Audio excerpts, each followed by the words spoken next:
ಇತ್ತೀಚಿನ ದಿನಗಳಲ್ಲಿ ಸಾಮಾಜಿಕ ಜಾಲತಾಣದಲ್ಲಿ ಹತ್ತಾರು ವ್ಯಾಪಾರಿಗಳು ಬಣ್ಣ ಬಣ್ಣದ ಮಾತುಗಳನ್ನ ಹೇಳಿ ಆಫರ್ನಲ್ಲಿ ಸೀರೆಗಳನ್ನ ನೀಡ್ತಾರೆ. ನೀವು ನಿಮ್ಮ ಊರಿನಲ್ಲಿ ವ್ಯಾಪಾರ ಮಾಡಿದ್ರೆ ಹೆಚ್ಚು ಲಾಭ ಗಳಿಸಬಹುದು ಅಂತ ಹೇಳೋದು ಸಾಮಾನ್ಯವಾಗಿಬಿಟ್ಟಿದೆ. ಇದನ್ನೇ ನಂಬಿದ ನೂರಾರು ಜನರು ಆಫರ್ ಆಸೆಗೆ ಮೋಸ ಬಿದ್ದು ಹೋಗ್ತಾ ಇದ್ದಾರೆ. ರಾಯಚೂರಿನ ದಂಪತಿಗೂ ಅದೇ ಪರಿಸ್ಥಿತಿ ಉಂಟಾಗಿದೆ. ಏನಾಗಿದೆ ನೋಡ್ಕೊಂಡು ಬನ್ನಿ.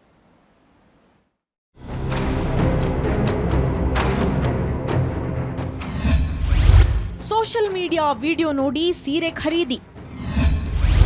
ಮನೆಗೆ ಬಂದಿದ್ದ ಪಾರ್ಸೆಲ್ ನೋಡಿ ದಂಪತಿ ಕಕ್ಕಾಬಿಕ್ಕಿ. ಡಿಜಿಟಲ್ ಯುಗ, ಎಲ್ಲವೂ ಆನ್ಲೈನ್. ಮನುಷ್ಯನ ಅವಶ್ಯ ವಸ್ತುಗಳೆಲ್ಲವೂ ಆನ್ಲೈನ್ನಲ್ಲೇ ಖರೀದಿ, ಅದರಲ್ಲೂ ಸೋಷಿಯಲ್ ಮೀಡಿಯಾದಲ್ಲೇ ಪ್ರಮೋಷನ್. ಇದನ್ನು ನಂಬಿ ಹೋಗಿ ಮೋಸ ಹೋದವರು ಸಂಖ್ಯೆ ಜಾಸ್ತಿ ಆಗ್ತಿದೆ. ಆ ಸಂತ್ರಸ್ತರ ಸಾಲಿಗೆ ಈಗ ರಾಯಚೂರು ದಂಪತಿ ಸೇರಿದ್ದಾರೆ. ಮಾನ್ವಿ ಪಟ್ಟಣದಲ್ಲೇ ಸೀರೆ ವ್ಯಾಪಾರ ಮಾಡಬೇಕೆಂಬ ಕನಸು ಹೊತ್ತ ಮನೋಹರ್ ದಂಪತಿ ಆನ್ಲೈನ್ ಮೊರೆ ಹೋಗಿದ್ದಾರೆ.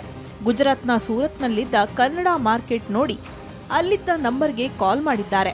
ಆತನ ಆಫರ್ಗಳಿಗೆ ಮರುಳಾದ ದಂಪತಿ 70 ಸೀರೆಗಳನ್ನು ಆರ್ಡರ್ ಮಾಡಿದ್ದಾರೆ. ಸೀರೆಗಳು ಮನೆಗೆ ಬಂದ ಬಳಿಕ ಹಣವನ್ನು ಫೋನ್ ಪೇ ಮಾಡಿದ್ದಾರೆ. ಆದರೆ ಪಾರ್ಸೆಲ್ ಓಪನ್ ಮಾಡಿ ನೋಡಿ ಮನೋಹರ್ ದಂಪತಿ ಶಾಕ್ ಆಗಿದ್ದಾರೆ. ಆಫರ್ ಇದೆ ಸರ್, ಈ ಥರ ಒಂದು ಪೀಸು 350 ಚೆನ್ನಾಗಿರೋವು ಸಿಲ್ಕ್ ಸ್ಯಾರಿ ಅಂತೇಳಿ ಫೋಟೋಸ್ ಬಿಟ್ಟರೆ ಅದೆಲ್ಲ ರೇಟ್ ಹಾಕಿದ್ರಿ ಸರ್.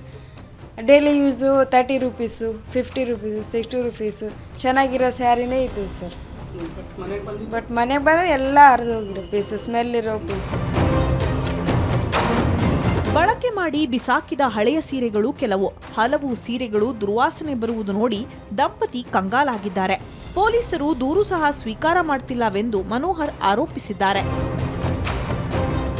ಡ್ಯಾಮೇಜ್ ಸೀರೆಗಳು ನಮಗೆ ಕಳಿಸಿದ್ದಾರೆ. ನಮಗೆ ಬಿಸ್ನೆಸ್ ಮಾಡಬೇಕು ಅಥವಾ ಏನು ಮಾಡಬೇಕು ಅಂತೇಳಿ ಭಾಳ ಕಂಗಾಲಾಗಿದೆ.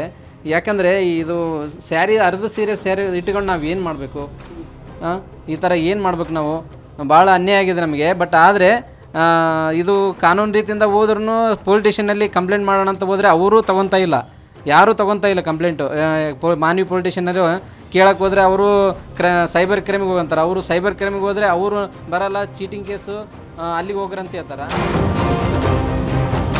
ಸೋಷಿಯಲ್ ಮೀಡಿಯಾ ನಂಬಿ ಹೋದವರಿಗೆ ಸೀರೆಯೂ ಇಲ್ಲ, ಹಣವೂ ಇಲ್ಲ ಎಂಬಂತಾಗಿದೆ. ಹರಿದಿರುವಂಥ ಸೀರೆಗಳನ್ನು ಇಟ್ಕೊಂಡು ಮುಂದೇನು ಅನ್ನುವಂಥ ಚಿಂತೆಯಲ್ಲಿ ಈಗ ದಂಪತಿಗಳಿದ್ದಾರೆ.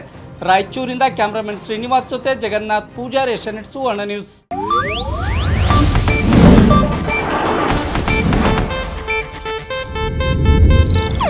ಇದು ಏಷ್ಯಾನೆಟ್ ನ್ಯೂಸ್ ನೆಟ್ವರ್ಕ್ ಪ್ರಸ್ತುತಿ.